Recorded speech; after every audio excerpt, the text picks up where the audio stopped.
The village of Kalokol, nestled by the shores of Lake Turkana, was once peaceful. Fishermen would go out at dawn, their boats gliding over the water, while children played by the banks. But in recent months, things had changed. Strange things began happening. Fishermen would disappear without a trace, leaving their boats drifting on the water. At night, strange sounds echoed from the lake, eerie cries that chilled the villagers to the bone. Mzee Abesai, the village elder, was worried. He had seen these signs before. Long ago, his own father had spoken of the witch that lived deep in the waters of Lake Turkana. She was said to be a creature of ancient magic, cast by the gods for crimes long forgotten. Beware the lake, his father had warned. When the witch stirs, death follows. The villagers whispered about it. Some said it was the witch who was responsible for the disappearances. Others believed it was a curse brought upon them for fishing too deeply in forbidden waters. But no one dared speak openly of the witch, fearful that even mentioning her name would bring her wrath. One night, a group of fishermen gathered by the lakeshore. They had grown tired of living in fear and decided to confront the mystery head-on. Led by a young man named Odhiambo, they decided to venture into the heart of the lake. Odhiambo was brave, but even he felt a shiver of doubt as he stood before the vast, dark waters. "Are you sure about this?" asked Kiptoo, his closest friend. "Maybe the stories are just that, stories." Odhiambo shook his head. "If we don't do something, the disappearances will continue. We must find out what is really happening." With determination in their hearts, the fishermen pushed their boats into the water, paddling silently under the pale moonlight. The lake was calm, but the air felt heavy, as if watching them. As they ventured deeper, the sound of the village faded, leaving only the gentle lapping of water against the boats. Hours passed, and just as the men began to lose hope, the water beneath them rippled. A cold wind swept across the lake, sending chills down their spines. Something was out there. Something ancient. The fishermen exchanged nervous glances, their courage wavering. Suddenly, the water churned violently, and a thick mist rose from the surface, obscuring their vision. Odhiambo strained his eyes, trying to see through the fog, but all he could make out was a shadow, a figure rising from the depths. The witch had awoken, the shadow from the depths took form. She rose slowly from the water, her figure tall and gaunt, with long, matted hair clinging to her pale skin. Her eyes, glowing faintly, fixed on the fisherman. The mist swirled around her as if alive, twisting and coiling like snakes. The men sat frozen in their boats, unable to speak, their fear paralyzing them. Kiptoo was the first to break the silence. What is that?" he whispered, his voice shaking. Odhiambo tightened his grip on his oar. "It's her. The witch," he muttered, though he had never truly believed the stories before this moment. Now, seeing her, he realized that the old tales were real. As the witch floated closer to the boats, she whispered something, her voice low and haunting. The words were in a language no one understood, but they carried with them a deep sense of doom. The water began to churn more violently, as if responding to her presence. Suddenly, one of the fishermen, a man named Juma, screamed. He stood up in his boat, pointing at something in the water. "Something's pulling me," he cried. Before anyone could react, Juma was yanked into the lake with a splash, disappearing beneath the waves. Panic broke out among the remaining men. "Row! Row back to shore!" Kiptoo yelled, frantically paddling. But the mist was thick now, and they could barely see a few feet in front of them. The boats rocked wildly as unseen forces tugged at them, threatening to capsize them. Odhiambo, heart racing, shouted to the others, "We need to stay together." But before he could say anything more, the witch's voice rang out, louder this time. The water seemed to obey her command, and the boats were pulled apart, each man separated from the others. Odhiambo found himself alone, drifting further away from the shore. His boat was spinning, caught in a whirlpool.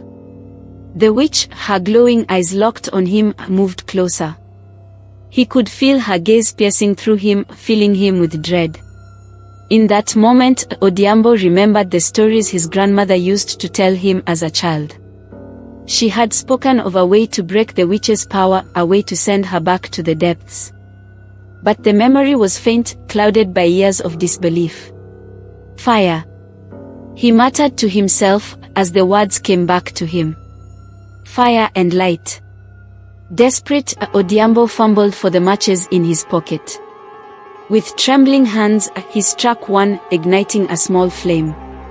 The light seemed to weaken the mist around him, and for a brief moment, the water stilled. The witch, now just a few feet away, hissed angrily, recoiling from the light. Seeing that the flame had some effect, Odhiambo grabbed a piece of cloth from his boat, wrapped it around his oar, and set it alight. The makeshift torch flared brightly, casting a warm glow on the dark waters. The witch shrieked, her voice echoing across the lake.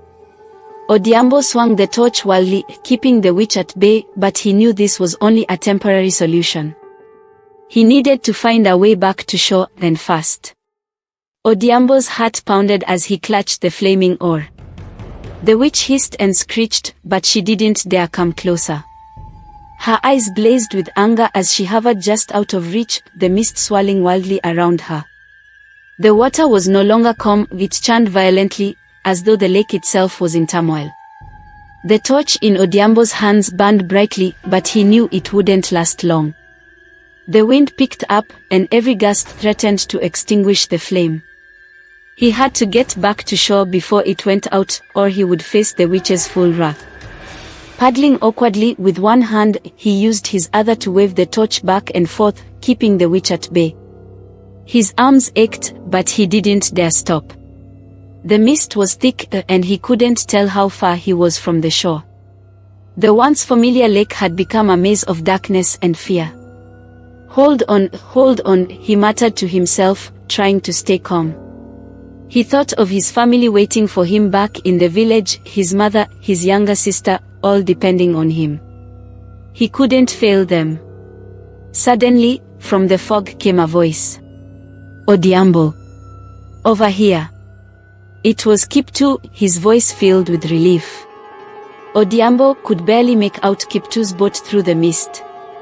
His friend paddled furiously toward him, his face pale with terror. Are you all right? Kiptoo shouted as he approached. His eyes darted nervously to the witch, who was still lurking nearby. I'm fine, for now, Odhiambo replied, his voice hoarse from fear. We need to get back to shore. She can't follow us there. Kiptoo nodded, and the two of them paddled together, their movements frantic but steady. Behind them, the witch let out another ear-piercing scream, sending ripples across the lake. The water beneath their boat surged, as though something massive was rising from the depths. We are close. Kiptoo shouted, spotting the faint outline of the village in the distance. But just as hope surged in their hearts, something slammed into the bottom of Odhiambo's boat with tremendous force. The boat tipped dangerously, and Odhiambo nearly dropped the torch into the water. Keep going. Kiptoo yelled, reaching out to steady Odhiambo's boat with his oar. But the witch wasn't done. She sent another wave crashing toward them, and this time, Odhiambo's boat began to take on water. Jump. Get to my boat. Kiptoo cried. Odhiambo didn't hesitate. He leaped from his sinking boat into Kiptoo's just as the witch's pale hand rose from the water, grasping at the air where he had just been. The two friends paddled with all their might, not daring to look back. They could hear the witch screeching in frustration, her voice echoing across the lake, but the shore was in sight now. The faint lights of the village beckoned them, promising safety. Finally, with one last desperate push, they reached the shore. They stumbled out of the boat, collapsing onto the sand, gasping for breath. Behind them, the mist began to recede, and the witch's cries grew fainter as she sank back into the depths of the lake. They had escaped. But Odhiambo knew this wasn't over. Odhiambo and Kiptoo lay on the sand, their bodies trembling with exhaustion. The distant cries of the witch faded, but her presence still lingered in the air. The shore was quiet, yet the men could feel the weight of what had happened pressing down on them. "We barely made it," Kiptoo muttered, staring at the lake. His hands were still shaking from the adrenaline, and his mind raced with images of the witch, her pale hand reaching from the water. "What do we do now, Odhiambo?" Odhiambo sat up, staring at the torch in his hand, now just a smoldering stick. "We need answers," he said quietly. "My grandmother, she knew something. There's a way to stop her, but I can't remember all the details." Kiptoo frowned, glancing back at the village. "Mzee Abesai," he said suddenly. "The elder. He's always talking about the old ways, the stories of the lake. If anyone knows what to do, it's him." Odhiambo nodded. They had no other choice. They made their way back to the village, where the houses stood dark and silent. The people had heard the stories about the witch and were too frightened to leave their homes at night. Only the dim glow of a few fires lit their path as they approached Mzee Abesai's hut. The old man was sitting outside, his wrinkled face deep in thought, as though he had been expecting them. "I saw what happened," he said, his voice low and filled with sorrow. "The witch has risen again." "Why now?" Odhiambo asked, his voice urgent. "Why is she taking people? How do we stop her?" Mzee Abesai sighed heavily, gesturing for them to sit. "The witch of Lake Turkana has always been there, beneath the waters. Long ago, she was a powerful priestess, a servant of the gods. But she became greedy, using dark magic to gain more power. When the gods discovered her betrayal, they cast her, binding her to the lake for eternity. Why is she attacking now?" Kiptoo asked, still pale from their ordeal. "Every generation, when the balance is disturbed, the witch rises to claim souls. Something has angered the spirits of the lake." Mzee Abesai's eyes darkened. "Your fishing has disturbed her slumber. You've taken more from the lake than the spirits allow." Odhiambo's mind raced. "But there has to be a way to stop her. My grandmother, she told me about fire and light. It worked for a moment, but I can't hold her off forever." The elder nodded. "Your grandmother was wise. Fire weakens her, but it is not enough to break the curse. There is something deeper, something older. You must return what was taken and make an offering to the spirits of the lake." "What offering?" Kiptoo asked. Mzee Abesai stood, moving slowly to a wooden chest in the corner of his hut. He opened it and pulled out a small, intricately carved statue. It was an ancient figure, worn and weathered by time, but powerful in its presence. "This is the idol of the lake spirit. It has been in our village for generations. You must return this to the water, along with a sacrifice, something valuable, something precious." Odhiambo's heart sank. "A sacrifice? What kind of sacrifice?" "The lake demands life," Mzee Abesai said gravely. "A life for the lives she has taken." Odhiambo and Kiptoo exchanged uneasy glances. They had escaped the witch's grasp, but now they faced an even harder choice. To save the village, they would have to offer something in return, perhaps even one of their own lives. The weight of Mzee Abesai's words hung heavily in the air. A life for a life. The village, the fishermen, and their families were all in danger, and now Odhiambo and Kiptoo were faced with the grim reality of what it would take to save them. "We have to do it," Kiptoo said quietly, though his voice trembled with fear. "We have to return the idol and offer a sacrifice. It's the only way to stop her." Odhiambo's mind raced. His thoughts flickered back to the lake, the witch, and the lives already lost. How many more would die if they did nothing? He knew Kiptoo was right, but the idea of offering a life, any life, was unbearable. "There must be another way," Odhiambo said, desperation creeping into his voice. We can't just sacrifice someone. Mzee Abesai shook his head sadly. The spirits are not merciful. They demand balance. If the offering is not made, the witch will continue her reign of terror. Silence fell between them. Odhiambo stared at the idol in Mzee Abesai's hands, feeling the weight of the decision before him. He knew what had to be done, but he couldn't shake the feeling that there was still something more, a missing piece to the puzzle. Suddenly, a thought struck him. His grandmother's words came back to him again, fire and light. But there was more. In the stories she had told, there had been a way to break curses without spilling blood.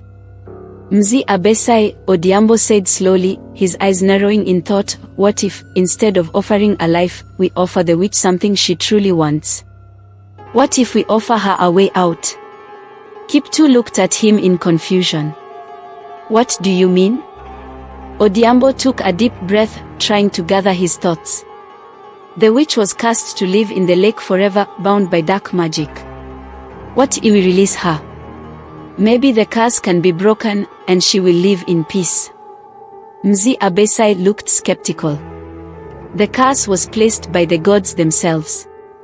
How can mortals break it? There has to be a way, Odhiambo insisted. She doesn't want to be trapped. She wants freedom. If we return the idol and offer her a chance to break free, maybe she'll stop. The elder was silent for a long moment, considering the possibility. Finally, he nodded slowly. It is a dangerous gamble, but it may be our only hope. With renewed purpose, Odhiambo and Kiptoo took the idol and made their way back to the shore. The night was dark, and the lake loomed ahead, still and silent as though it, too, awaited their decision. They placed the idol in the center of the boat and pushed off from the shore, paddling toward the center of the lake. As they reached the deep waters, the mist began to rise again, and the water churned beneath them. The witch's presence was palpable, her rage growing as they neared.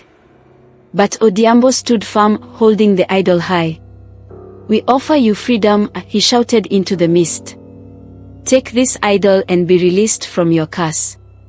For a moment, nothing happened.